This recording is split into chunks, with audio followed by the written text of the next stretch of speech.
أعوذ بالله من الشيطان الرجيم.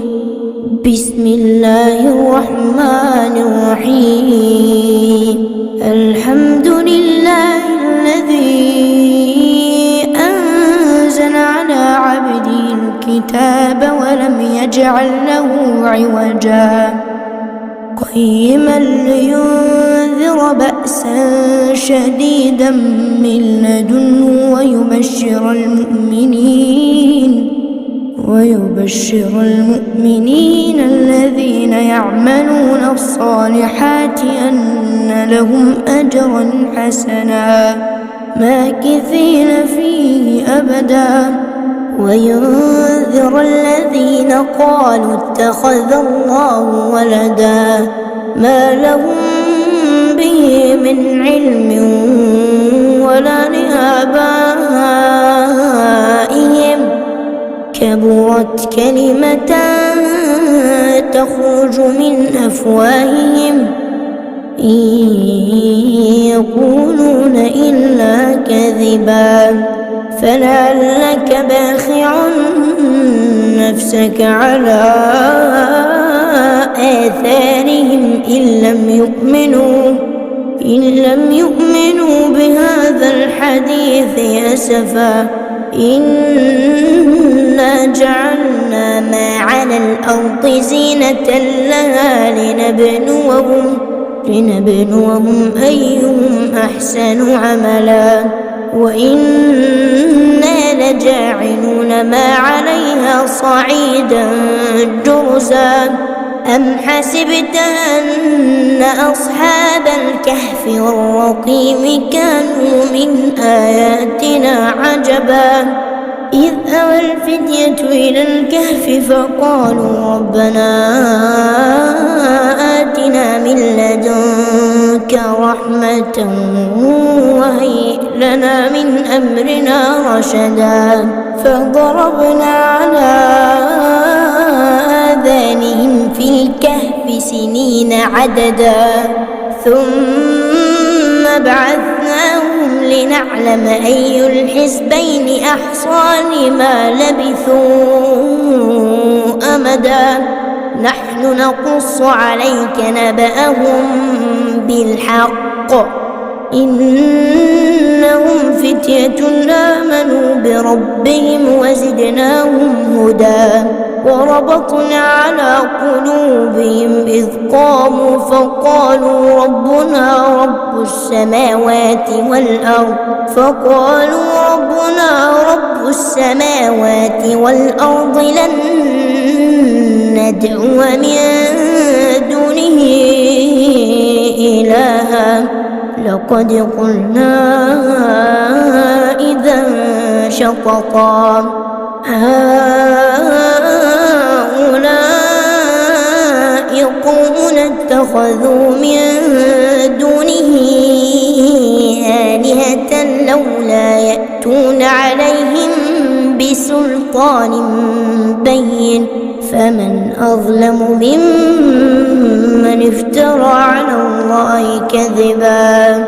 وإذ اعتزلتموهم وما يعبدون إلا الله فأووا إلى الكهف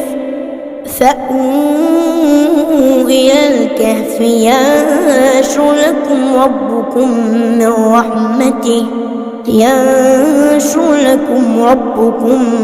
من رحمته ويهيئ لكم من أمركم مرفقا وترى الشمس إذا طلعت تزاور عن كهفهم ذات اليمين وإذا غربت تقرضهم ذات الشمال وهم في فجوة منه ذلك من آيات الله من يهد الله فهو المهتد ومن يضلل فلا تجد له وليا مرشدا وتحسبهم أيقاظا وهم رقود ونقلبهم ذات اليمين وذات الشمال كلبهم باسط ذراعيه بالوصيد لو اطلعت عليهم لوليت منهم فرارا ولملئت منهم رعبا وكذلك بعثناهم ليتساءلوا بينهم قال قائل منهم كم لبثتم قالوا لبثنا يوما أو بعض يوم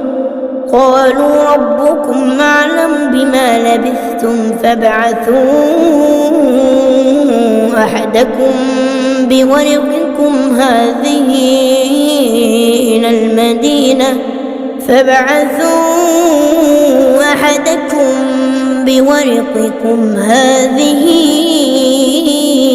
إلى المدينة فلينظر أيها أزكى طعاما فليأتكم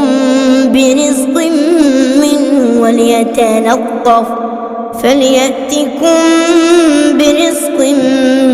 منه وليتلطف ولا يشعرن بكم أحدا إنهم إن يظهروا عليكم يرجموكم أو يعيدوكم في ملتهم ولن تفلحوا إذا أبدا وكذلك أعثرنا عليهم ليعلموا أن وعد الله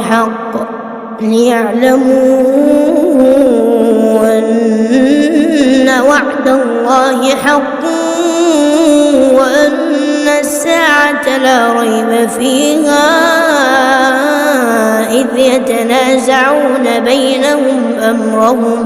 إذ يتنازعون بينهم أمرهم فقالوا ابنوا عليهم بنيانا ربهم أعلم بهم قال الذين غلبوا على أمرهم لنتخذن عليهم مسجدا سيقولون ثلاثة رابعهم كلبهم ويقولون خمسة سادسهم كلبهم رجما بالغيب ويقولون سبعة وثامنهم كلبهم قل ربي أعلم بعدتهم ما يعلمهم إلا قليل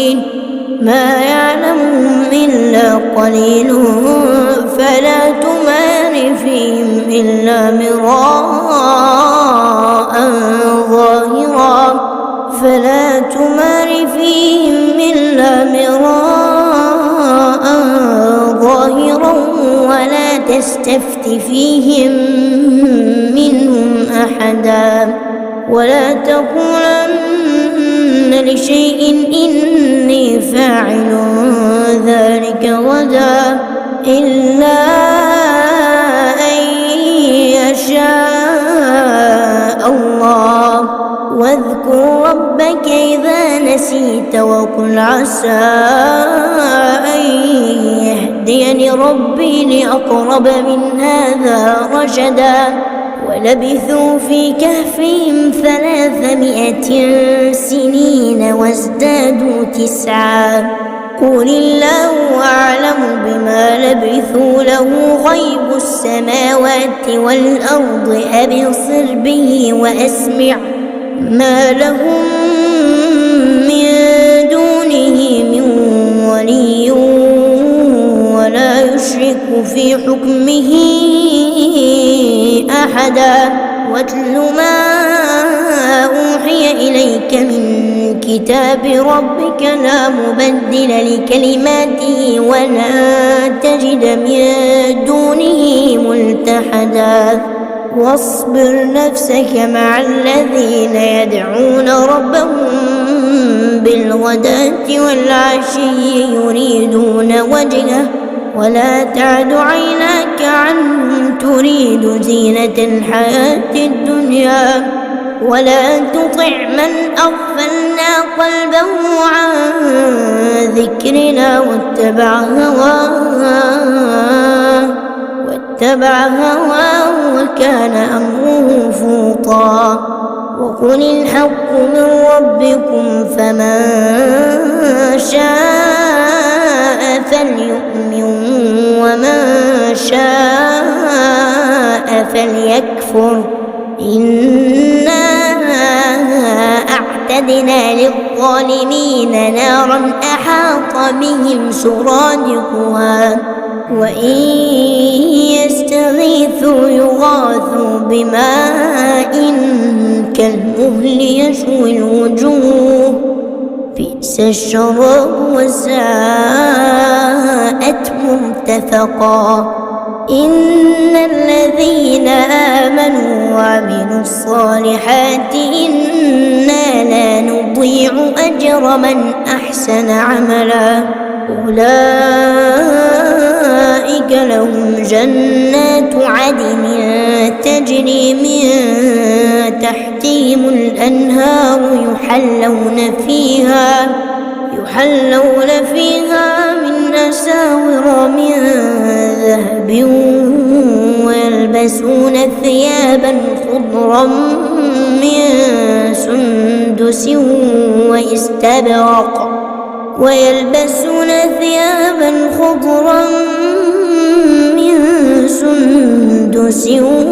واستبرق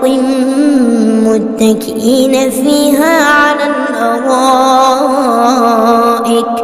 نعم الثواب وحسنت مرتفقا. واضرب لهم مثلا رجلين جعلنا لأحدهما جنتين من أعناب وحففناهما بنخل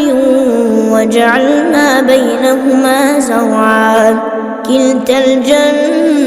الجنتين آتت أكلها ولم تظلم منه شيئا وفجرنا خلالهما نهرا. وكان له ثمر فقال لصاحبه وهو يحاوره أنا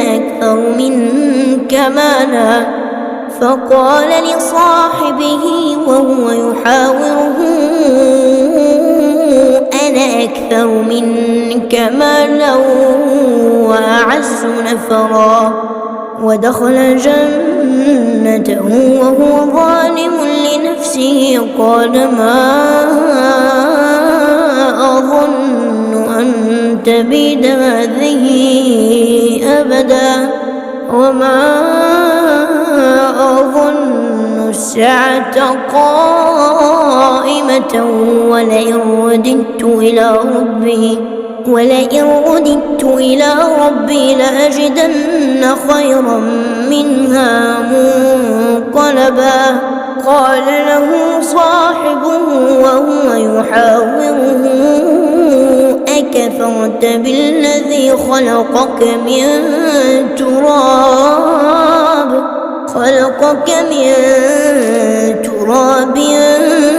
ثم من نطفة ثم سواك رجلا لكنه الله ربي ولا أشرك بربي أحدا. ولولا إذ دخلت جنتك قلت ما شاء الله لا قوة إلا بالله إن ترني أنا أقل منك مالا وولدا فعسى ربي أن يؤتيني خيرا من جنتك ويرسل عليها حسبانا من السماء فتصبح صعيدا زلقا أو يصبح ماؤها غورا فلن تستطيع له طلبا. وأحيط بثمره فأصبح يقلب كفيه على ما أنفق فيها وهي خاوية على عروشها ويقول يا ليتني لم أشرك بربي أحدا ولم تكن له فئة ينصرونه من دون الله وما كان منتصرا هنالك الولاية لله الحق هو خير ثوابا وخير عقبا واضرب لهم مثل الحياة الدنيا كماء أنزلناه من السماء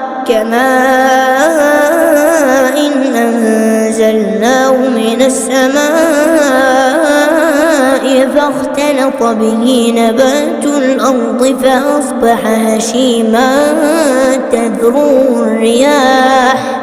وكان الله على كل شيء مقتدرا المال والبنون زينة الحياة الدنيا والباقيات الصالحات خير عند ربك ثوابا وخير أملا ويوم نسير الجبال وترى الأرض بارزة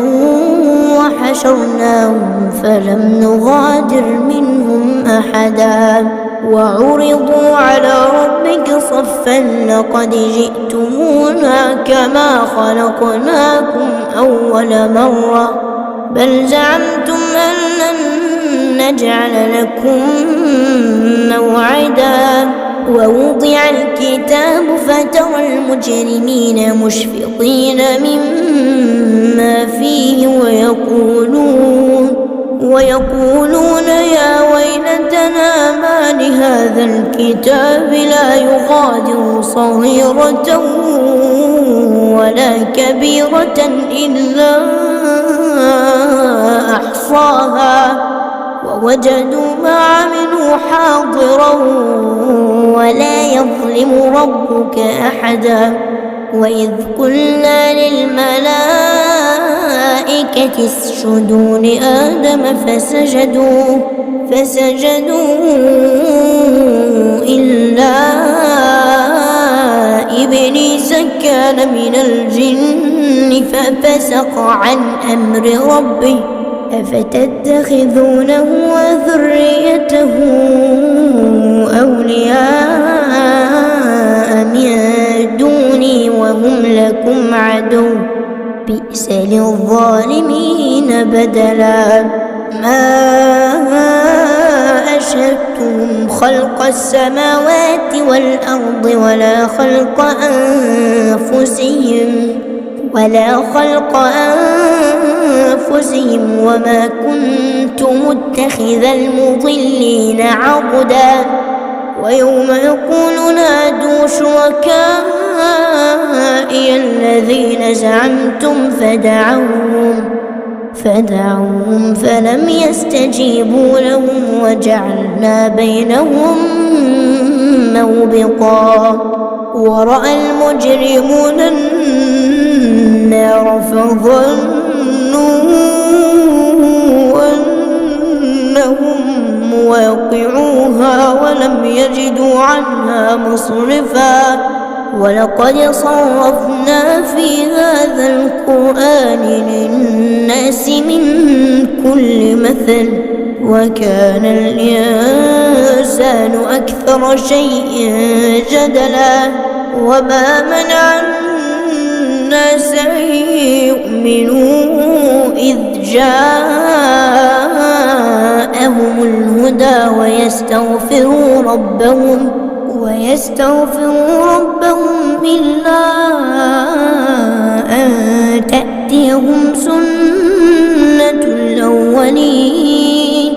إلا أن تأتيهم سنة الأولين أو يأتيهم العذاب قبلا وما نرسل المرسلين إلا مبشرين ومنذرين ويجادل الذين كفروا بالباطل ليدحضوا به الحق واتخذوا آياتي وما أنذروا هزوا ومن أظلم ممن ذكر بآيات ربه فأعرض عنها ونسي ما قدمت يداه إنا جعلنا على قلوبهم أكنة أن يفقهوه وفي آذانهم وقرا وإن تدعوهم إلى الهدى فلن يهتدوا إذا أبدا وربك الغفور ذو الرحمة لو يؤاخذهم بما كسبوا لعجل لهم العذاب بل لهم موعد لن يجدوا من دونه موئلا وتلك القرى أهلكناهم لما ظلموا وجعلنا لمهلكهم موعدا وإذ قال موسى لفتاه لا أبرح حتى أبلغ مجمع البحرين أو أمضي حقبا فلما بلغا مجمع بينهما نسيا حوتهما فاتخذ سبيله في البحر سربا فلما جاوزا قال لفتاه آتنا غداءنا لقد لقينا من سفرنا هذا نصبا قال أرأيت إذ أوينا إلى الصخرة فإني نسيت الحوت وما أنسانيه إلا الشيطان أن أذكره واتخذ سبيله في البحر عجبا قال ذلك ما كنا نبغ فارتدا على آثارهما قصصا فوجدا عبدا من عبادنا آتيناه رحمة من عندنا وعلمناه من لدنا علما قال له موسى هل أتبعك على أن تعلمني مما علمت رشدا قال إنك لن تستطيع معي صبرا وكيف تصبر على ما لم تحط به خبرا قال ستجدني إن شاء الله صابرا ولا أعصي لك أمرا قال فإن اتبعتني فلا تسألني عن شيء حتى أحدث لك منه ذكرا فانطلقا حتى إذا ركبا في السفينة خرقها قال أخرقتها لتغرق أهلها لقد جئت شيئا إمرا قال ألم أقل إنك لن تستطيع معي صبرا قال لا تؤاخذني بما نسيت ولا ترهقني من أمري عسرا فانطلقا حتى إذا لقيا غلاما فقتله قال أقتلت نفسا زكية بغير نفس لقد جئت شيئا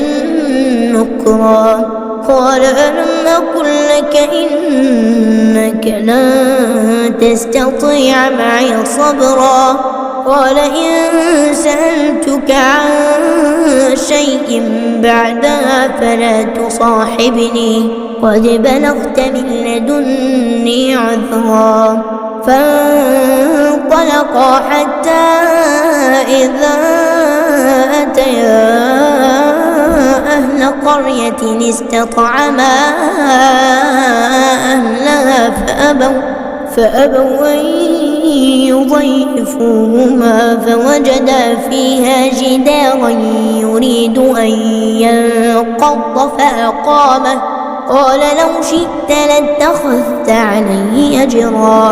قال هذا فراق بيني وبينك سأنبئك بتأويل ما لم تستطع عليه صبرا. أما السفينة فكانت لمساكين يعملون في البحر فأردت أن أعيبها وكان وراءهم ملك يأخذ كل سفينة غصبا. وأما الغلام فكان أبواه مؤمنين فخشينا أن يرهقهما طغيانا وكفرا فأردنا أن يبدلهما ربهما خيرا منه زكاة وأقرب رحما. وأما الجدار فكان لغلامين يتيمين في المدينة وكان تحته كنز لهما وكان أبوهما صالحا فأراد ربك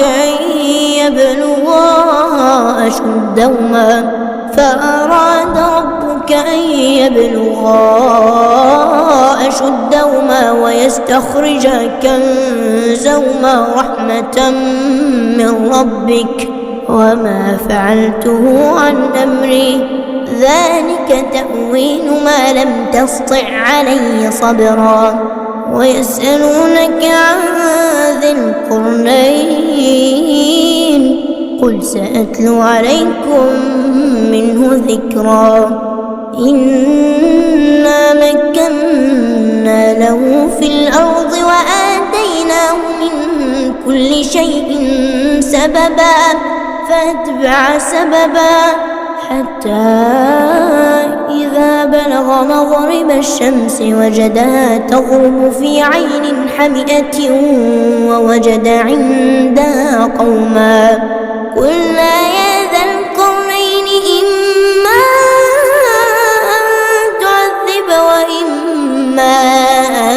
تتخذ فيهم حسنا. قال أما من ظلم فسوف نعذبه ثم يرد إلى ربه فيعذبه عذابا نكرا. وأما من آمن وعمل صالحا فله جزاء الحسنى وسنقول له من أمرنا يسرا. ثم أتبع سببا حتى إذا بلغ مطلع الشمس وجدها تطلع على قوم لم نجعل لهم من دونها سترا. كذلك وقد أحطنا بما لديه خبرا. ثم أتبع سببا حتى إذا بلغ بين السدين وجد من دونهما قوما لا يكادون يفقهون قولا.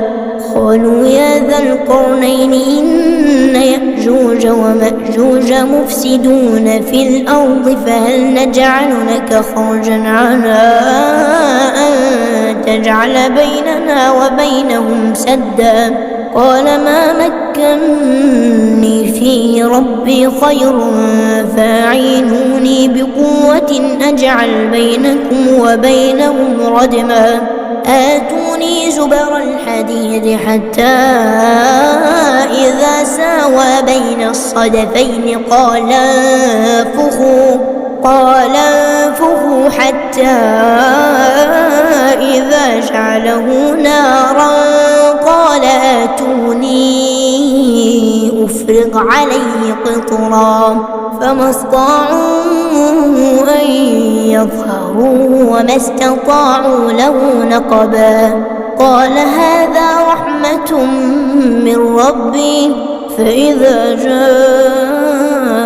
وعد ربي جعله دكاء وكان وعد ربي حقا وتركنا بعضهم يومئذ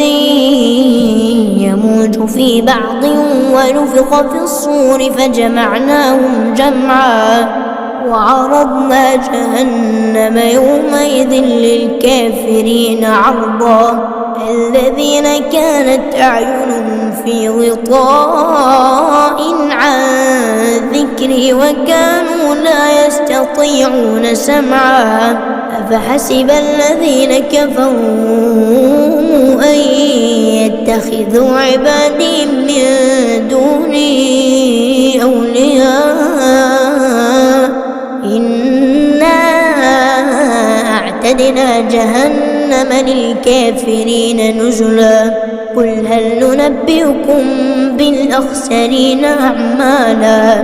الذين ضل سعيهم في الحياة الدنيا وهم يحسبون أنهم يحسنون صنعا أولئك الذين كفروا بآيات ربهم ولقائه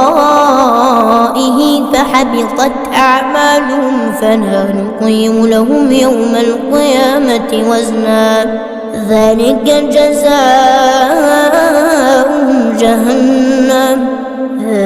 جزاؤهم جهنم بما كفروا واتخذوا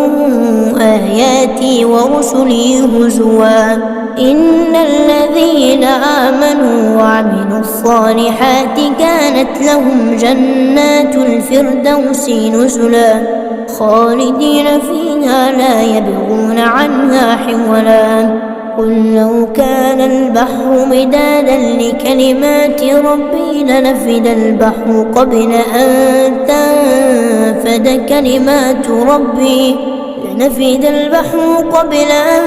تنفد كلمات ربي ولو جئنا بمثله مددا قل إنما